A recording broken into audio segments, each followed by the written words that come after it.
Hi, everybody. Do you have a hard time sleeping? And would you like to learn techniques to help you sleep better? Today, we're going to talk about simple and practical tools to help you sleep peacefully and wake up feeling refreshed. I'm Kelly Dowell, and with me today is Dr. Rozina-Happy. Hi, Dr. Rozina. Hi. So today first, I want to introduce Dr. Rozina. She is an MD psychiatrist at Shifa Health, a clinical professor at the University of Washington, and an author of the best-selling book, Stress to Joy.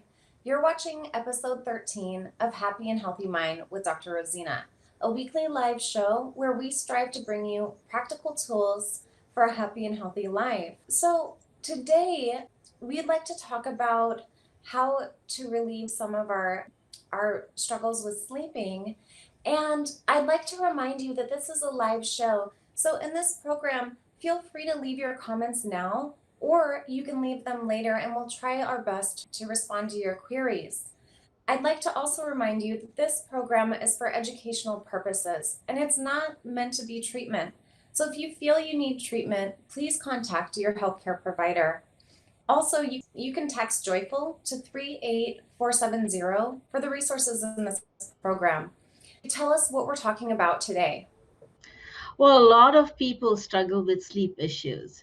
And especially in the stressful time like ours right now, the sleep problem has really increased. And so we are going to talk about why it is so important that we give attention to our sleep, what is the science behind it, and how we can improve sleep so we can sleep peacefully and restfully and naturally without medication or treatment as long as possible. Mhm. Great. So recently I read your blog and it was how to get better sleep without sleep aids. And in that you helped Salima to sleep better. And then there was another gal that I read about in your book, Stress to Joy, and her name was Natasha. She was having trouble sleeping, and you offered the thought bubble, floating thought bubble technique. So I noticed that you use stories a lot. And I was wondering if there's a reason that you do that. Yes, people remember things with stories. Does it help you when you hear a story? Absolutely. It helps me. Yeah, Mm-hmm. yeah. Therefore, use a lot of stories of my patients, my friends, my own life to bring the point. So our goal is to make things, these complex concepts, more practical and simpler. And so that's why we use so many stories. Okay, great. So then, I wanted to try something today, and I was wondering if you'd be open to doing an experiment with me. I was thinking that we could do a role play, and I could play maybe the character Natasha having sleep issues, and maybe you can help me with that. That'd be great. Yeah, I think it was going to help a lot of people. Okay, great. So, hi, Dr. Rosina. I'm Natasha, and when I don't get restful sleep, I feel tired and irritable. And I was wondering if I can get better sleep with sleep aids. With or without sleep aids. Without actually, I we can see where my mind is right now. And Yeah, people automatically jump to getting the sleep aids over the counter or medication. They feel like, that's only solution for sleep. But there are many other solutions other than sleep. They should be tried before the sleep. So yes, there are many techniques that can help you sleep better unless you have some kind of sleep disorder. In that case, you may need treatment. So sure, and that's what we are going to talk about today. right. So I work and I attend school. I help out in the community. I don't sleep a lot, but I'm also afraid that I'll miss out on my relationships or I'll miss work if I don't sleep. And so it causes a lot of worry for me. Why is sleep important? Why do I need it? Well, sleep is a biological need, like because it is necessary for our brain to function. It is necessary for our body to function. It's just kind of part of our sleep wake cycle. You may have heard the word circadian rhythm. So there are two systems in the body that regulates our sleep. So one is called circadian rhythm. It is based on the biological clock that we have inside that tells us this is the time to sleep, this is the time to wake up. And it basically is responding to the light cues. So when the light is more, then your body wakes up. When the light goes down, the body is kind of feels sleepy, and it's regulating it with the production of melatonin. So melatonin is a brain chemical that is released from the pineal gland in your brain. And so when the light is going down, the production of melatonin goes up, and when it hits certain level in the brain, then it starts shutting off. So like, you're as if you're shutting off the light switches, and gradually, like, as most of the light switches are off, then there's dark. So then you go to sleep. And then as it starts noticing light, it decreases the body's melatonin production. And so then your brain starts waking up. So circadian rhythm manages our sleep-wake cycle, and light plays a major role in this cycle, and therefore it is really hard for sometimes for blind people to regulate the sleep because they don't get this light stimulation or cues. One of the major problem our society at this point in time going on is because of the use of artificial light, because we work till late and we use these artificial light to create this daylight environment. And so the brain gets confused what to do, and there's a lot of stimulation from TV and screens and phones, and so therefore brain gets disturbed, and therefore our sleep problems are increasing so much nowadays. Mhm. Yeah, and now, I'm noticing I feel stressed because I don't sleep well many nights. Well, so does it help you? No. So stress and sleep are very much related in terms of, if you don't sleep well, your stress level would go up. And if your stress level is high, your sleep is going to get affected. So you want to address both of the issues. And we are going to talk a little bit later in terms of a specific step, but the point is that, how we talk about all the time, this circle of power or circle of influence, the many things that you are concerned about, but many of those things are not in your control. There's a smaller part of that circle that is under your influence. Focus on what you can do, and you'd be able to influence your life much more than focusing on things that you can't do. But before we go into those steps, let me finish my previous thought. I was talking about the circadian rhythm. There's another body system called sleep drive that also makes our body fall asleep. Our body craves sleep similar to food. So, like we need food to satisfy our hunger, similarly, we need sleep. And so, the only difference between the body's need for sleep and hunger, not only difference, but one of the major difference is that if body cannot force you to eat, it can give you the signal that you're hungry to eat, but it cannot force you to eat. Whereas if you don't sleep, the body, when it reaches a certain point, it can force you to sleep. So you may fall asleep while doing something or driving, and that can lead to a lot of accidents. And so it's very important to give attention to it. So throughout the day, it's like a debt, sleep debt is building up. So a number of hours that you're awake, your sleep deficit is going up, up, up, and it keeps on increasing your desire or pressure to fall asleep. So when you sleep at night, that debt is paid off, and then you're back to good balance. But if you don't sleep for day after day after day, then that debt keeps on, that balance, the negative balance keep on increasing, and can lead to sleep deprivation problems. And sometimes people can have micro sleep episodes, or they just fall asleep without awareness. And when the brain is deprived of sleep, its functioning gets affected. See, your brain is supposed to adapt to situation, right? It's adaptability, that plasticity that gives it resilience, that gets affected. So you can't process things, you try to learn new things and you cannot learn new things. Or just simple things like, if you're driving and you see somebody stepping on the road, if your brain doesn't process in time and doesn't push the brake in time, then that can cause problem. It has difficulty remembering things because it is not functioning at the best. Sleep deprivation also affects your body. You can have depression, you can have seizures, your blood pressure can go up, you can have migraine headaches. It can affect affect your metabolism. So your diabetes level can be affected, your weight would be affected. So one cause for weight problem is sleep deprivation. So there are many different problems that could happen if we have the sleep deprivation. But there are also benefits of sleep. So if you are able to get good night sleep and restful sleep, you'll work more efficiently, Mhm. you'll feel more energetic, you'll be able to solve problems because your brain will be able to do more problem solving. Your relationships would increase because then you would be more tolerant of your family or your team members. And so overall, like you were saying, you're worried about if you sleep too much, then your work or your relationships are going to get affected. Actually, it can be reversed, and you would be able to perform better at work and maintain better relationships too.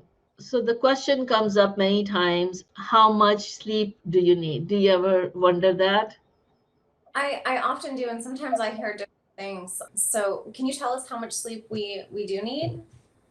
Well, everybody needs different amount of sleep. It's like salt, you know. So if you put too much salt in food, it would become bitter. And if you have too little, then it would feel bland. So there's this right amount of salt that is needed for each dish, right? Similarly, everybody's DNA is kind of, it's ingrained in our body how much sleep we need. It also depends on our activity level or our age level. So based on whatever your circumstances is, you have a certain amount needed for your body and mind functioning. So you cannot force yourself to sleep more or sleep less.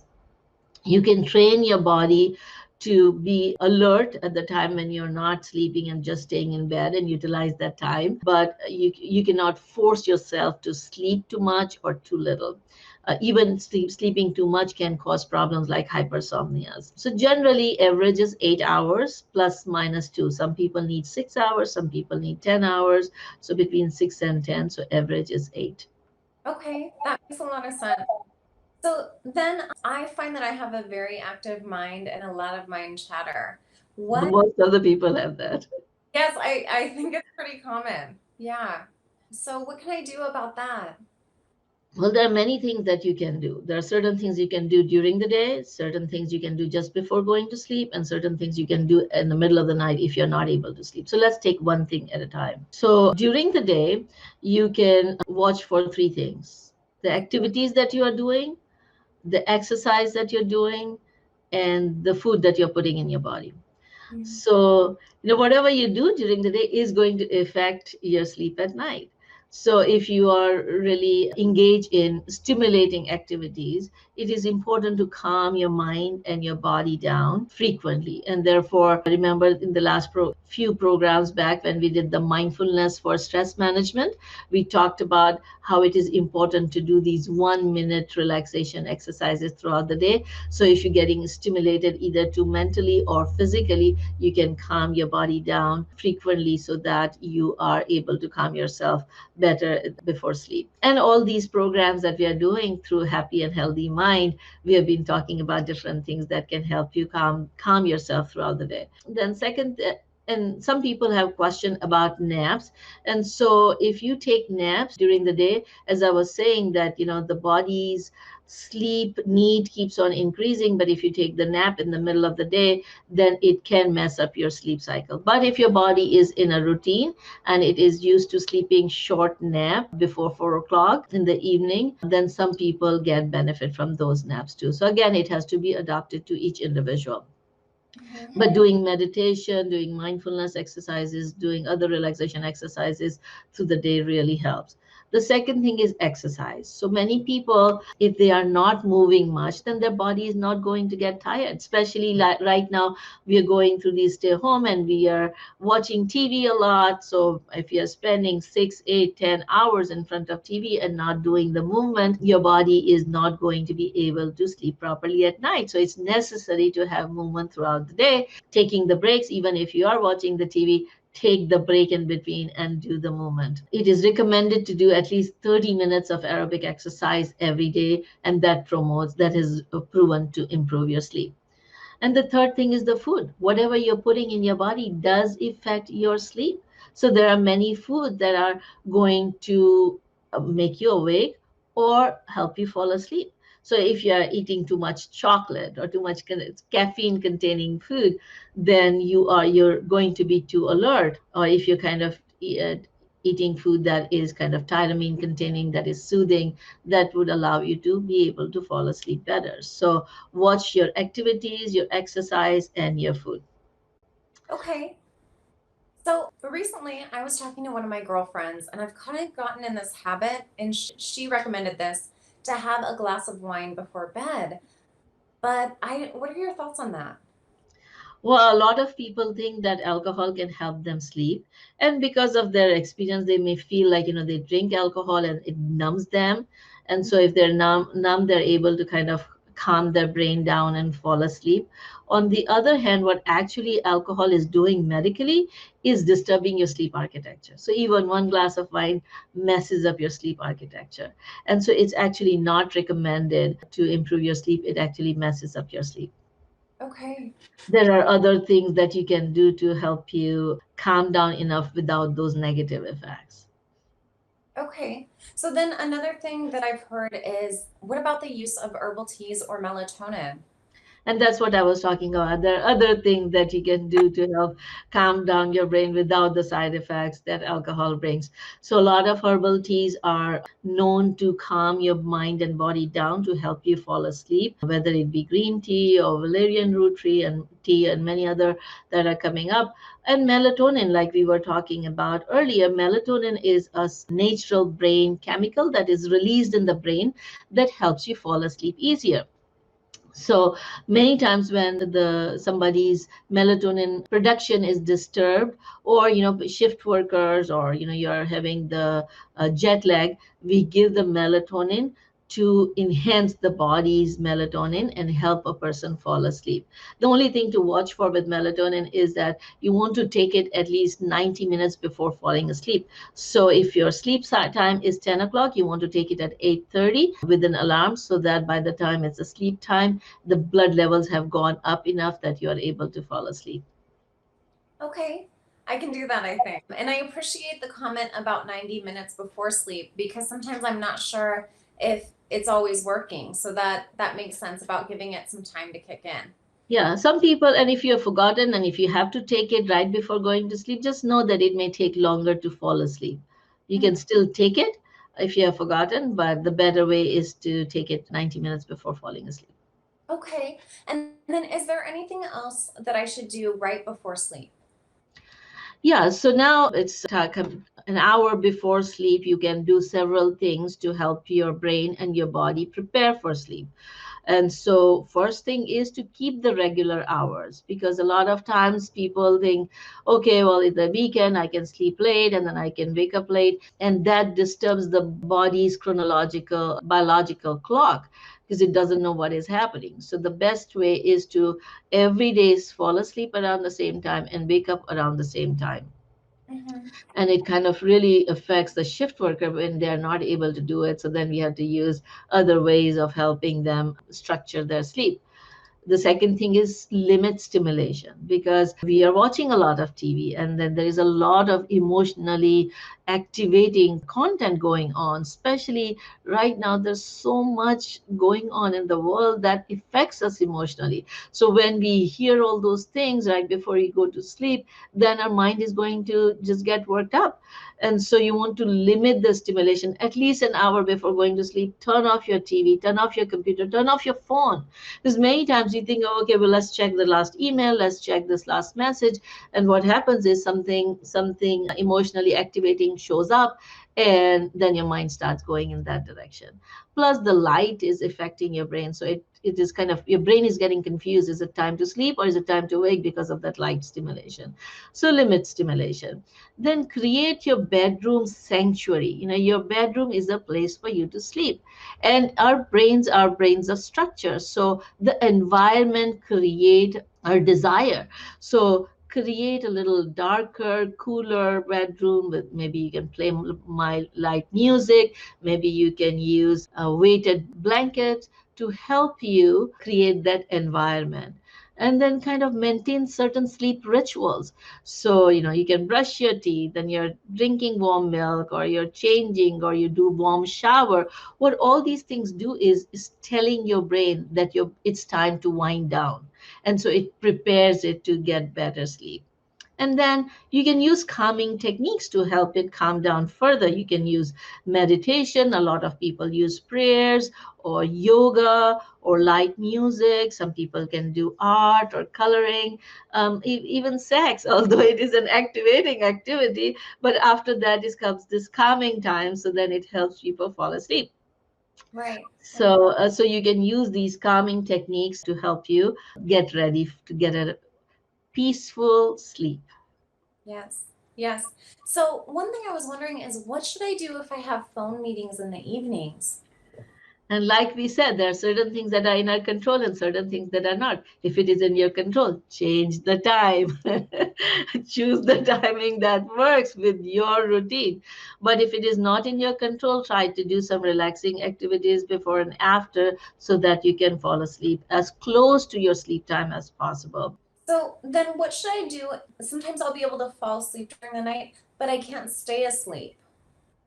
Yeah, and a lot of people face that, and especially when we are stressed, many times you're so tired that you fall asleep, but then because your mind is active, you wake up too early, and then your mind is thinking like 2 o'clock, 3 o'clock, and you don't know what to do. And so there are many, many things you can do. But first thing you want to do is take away the pressure to fall asleep. Mm. And you were saying that when your dog was sick and you were up in the middle of the night, did you worry about, oh, I'm going to be tired tomorrow and I'm not going to be able to do this or that, and you started getting more worried and worked up? Yeah, and I'm laughing, Dr. Rosina, because it's so true. Just for everybody listening, I was talking to Dr. Rosina and I was saying, gosh, what irony, right? But I didn't sleep. My dog was up at all hours of the night, and I was worried about it. So to your point, yes. Yeah, so when you're worried and you put so much pressure for you to fall asleep, Hmm. you get more awake. Hmm. And Yes. so the first thing is you want to take away the pressure to fall asleep. You cannot force yourself to sleep. You can allow the sleep to come over you. Right, right. And so what you want to do is you want to do different things that would allow the sleep to come over you, that would increase the chances of sleep to come, but don't try to force sleep. And so what are those 5 things you can do? First one, we talked about meditation. Any kind of meditation, whether you focus on your breathing and notice how your body is automatically breathing, oxygen coming in and going out. And just as soon as your mind goes to something else, keep bringing attention to your breath. Really helps. Some people keep focusing on a word or a scene, a vision, and so keep focusing on one point, one specific point. Like meditation is like a that magnifying glass that brings all the sun rays at one point, you bringing all your brain attention to one point. So anything that is meditation for you, you can practice that. And or you can listen to music. There's a lot of music. Don't listen to that music that activates you, but music that calms you, that delta wave music. And you can do muscle relaxation or stretching. So light stretching, light yoga, and muscle relaxation exercises that can help. So meditation, music, muscle relaxation. So 3M. Plus you can do reading. So you Okay. can do boring self-help books. You can read my book. No, that does That doesn't mean my book is boring, but self-help books helps you kind of feel like you're utilizing the time. And if you read too much emotionally activating things, then you can get too much more awake, and therefore you want to avoid that. But audiobooks are like your version of book that you can listen to audiobook without turning on the light, and you can kind of listen in the dark and allows you to fall asleep.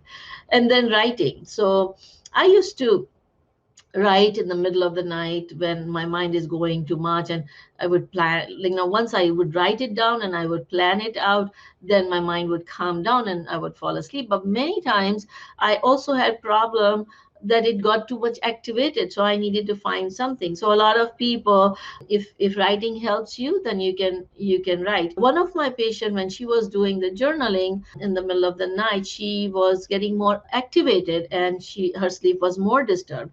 So we discussed that let's not write anything that kind of increase your emotionality or makes your mind work up. Let's focus on positive writing. And so she just started writing gratitude journal, and that helped her calm down enough and help you fall asleep. So you can also write. One thing that helped me, like you mentioned about the floating bubble meditation. And so there's a story behind how it started. Okay. So here I was visiting another town. I was there for attending a 3-day full seminar, right? And so that was the first time I was traveling, leaving my daughter behind with my family. So my mind was really active, and I was thinking, oh my God, is my daughter going to be able to sleep, or this was taken care of, or this or that? And then as my mind was worked up, I was not able to sleep. But then I was worried about being tired the next day, because my seminar was starting 7 o'clock in the morning. And so I had to wake up early and I had to be there. And so it was making me more active. So after trying the 5 basic things I told you: meditation, music, muscle relaxation, reading, writing, I was still awake. And so I needed to come up with something that would help me. So I knew about a meditation from a patient of mine, that she would sit and imagine that she is sitting by a river where there is, like, the bubbles flowing. And so I decided to do that. So I set up, and I'm a writer. So I had my diary on my side and I had the reading light on. And so I sat down and I imagined that I'm sitting by a river and Mm, the water is flowing.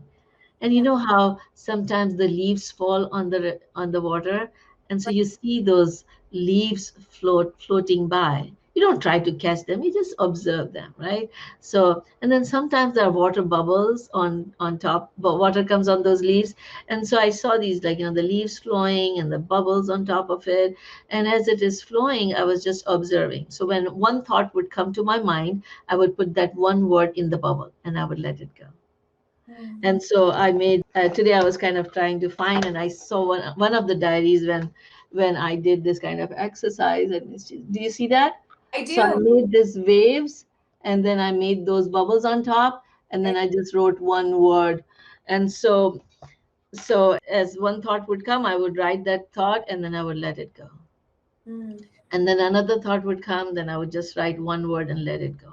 So instead of journaling the whole thing and analyzing everything and making the plans, I was just writing it down and kind of tricking my brain that it is written, I'm not going to forget. But then I was able to let go. So that's how the floating bubble meditation came, because it was helping me so much. I put it even in the book. And so if you have the Stress to Joy book, you can get it on page 170, Okay. where I give the examples and how to do it, or from the book resource center. So if you are up and you have tried all the 5 techniques and you're still up, you can use this floating bubble meditation. And I think it has helped a lot of my patients and friends who have this active mind. And again, if you are still awake after trying all these 5 techniques, then just repeat them again, Okay. Okay. because many times you would fall asleep and there would be times that you may not be able to sleep. And Hmm. again, as I said, you can't force yourself to sleep, but you can create the environment to allow the sleep come over you. So just focus on providing your mind and your body rest, the best possible rest. So by giving these calming techniques, you're giving your mind and body the best rest possible. Right. So then if I use those calming techniques and they help, I would imagine, but let's say I end up still getting to bed a little bit later, right? Because it took me some time to get there. Should I still sleep in and get up late? No. Like, a lot of people want to sleep late. I want to sleep late many times too.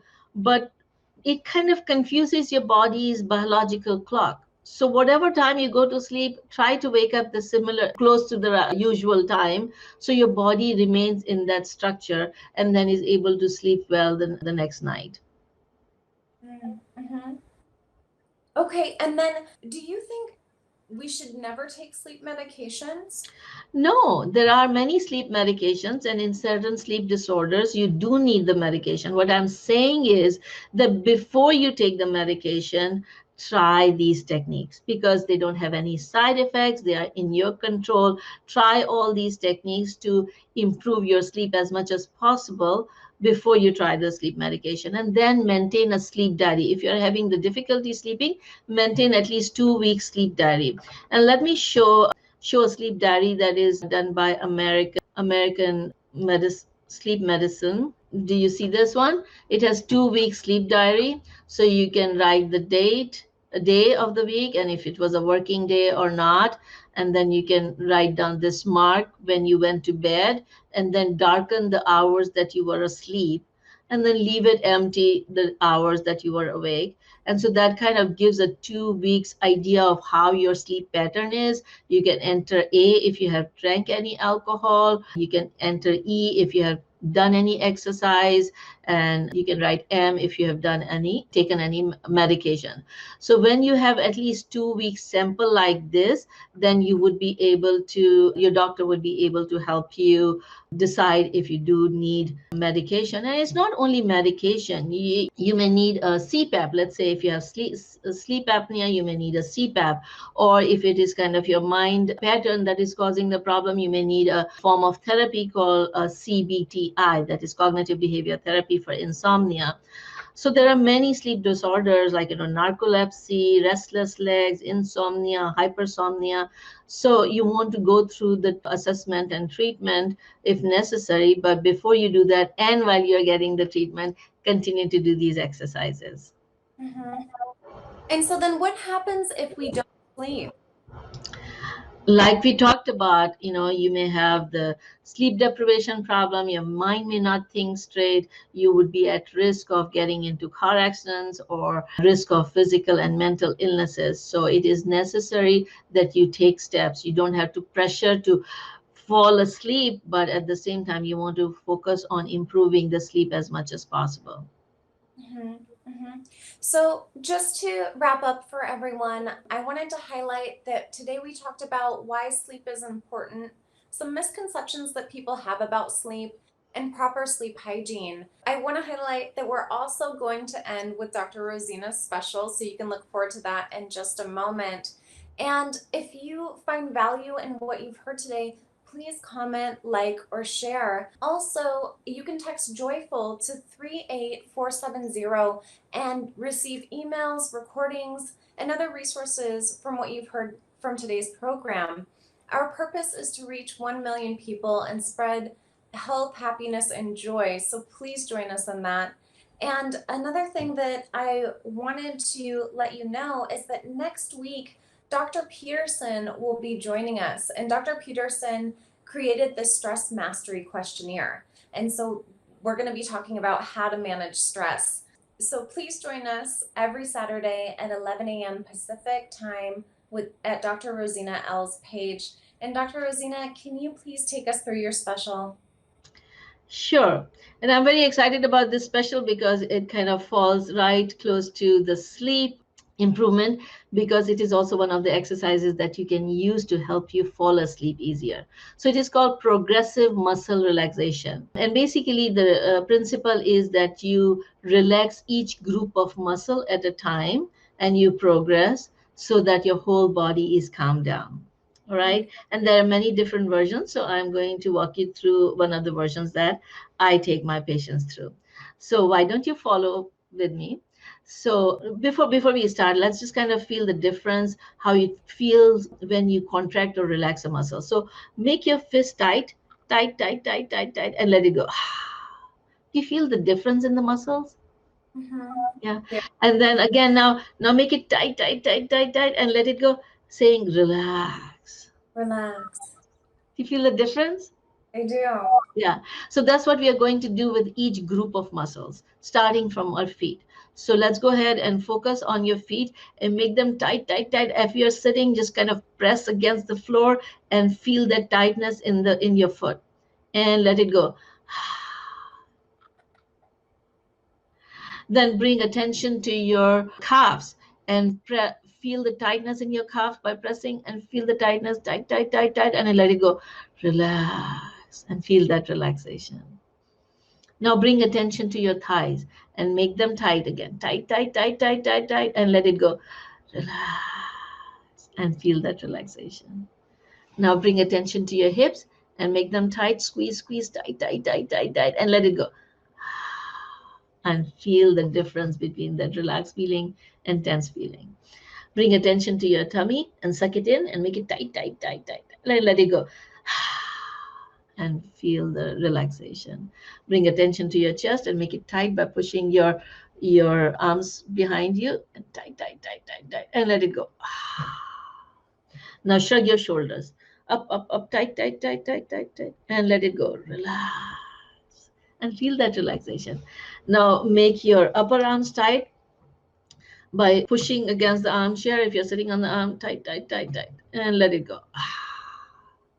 And now make your lower arms tight. Maybe you can push against the chair. Tight, tight, tight, tight, and let it go.